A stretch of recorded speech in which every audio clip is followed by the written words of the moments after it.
વડોદરામાં રક્ષાબંધન પર્વે મહિલાઓ અને બાળકો માટે મોટી ભેટ, ઈ બસ અને સિટી બસમાં વિનામૂલ્યે મુસાફરીની કરી જાહેરાત। પવિત્ર તહેવાર રક્ષાબંધનના પાવન અવસરે વડોદરા મહાનગરપાલિકાએ શહેરની મહિલાઓ અને બાળકોને વિશેષ ભેટ અર્પણ કરી છે।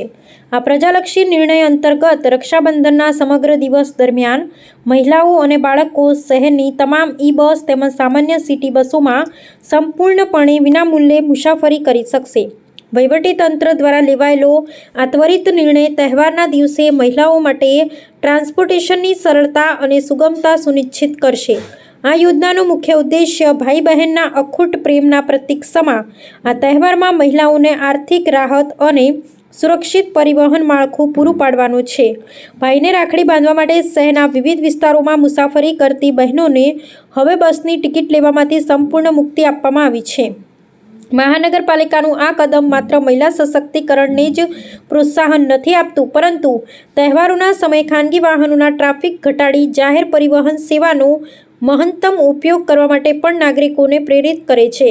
વડોદરા પાલિકાના આ સંવેદનશીલ નિર્ણયને સ્થાનિક મહિલાઓ ને સામાજિક સંગઠનો દ્વારા બહોળો પ્રતિસાદ ને વ્યાપક પ્રશંસા સાંપડી રહી છે। આ વિશેષ છૂટછાટને પગલે બસોમાં મહિલા મુસાફરોની સંભવિત ભીડને પહોંચી વળવા માટે તંત્ર દ્વારા બસ સંચાલક એજન્સીઓને યોગ્ય વ્યવસ્થાપન જાળવવા ને નિર્ધારિત સમયપત્રક મુજબ પૂરતી બસો દોડાવવા કડક સૂચનાઓ જારી કરવામાં આવી છે। વડોદરા શહેરની આ નવતર પહેલ રાજ્યના અન્ય મહાનગરો માટે પણ સામાજિક કલ્યાણ અને સિવિક ગવર્નન્સનું એક ઉત્તમ ઉદાહરણ પૂરું પાડી રહી છે।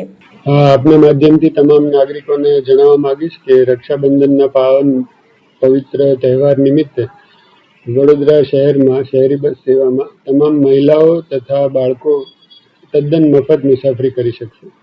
બાળકો કેટલા વર્ષ સુધીના મુસાફરી કરશે અને કઈ તારીખથી કેટલો સમય?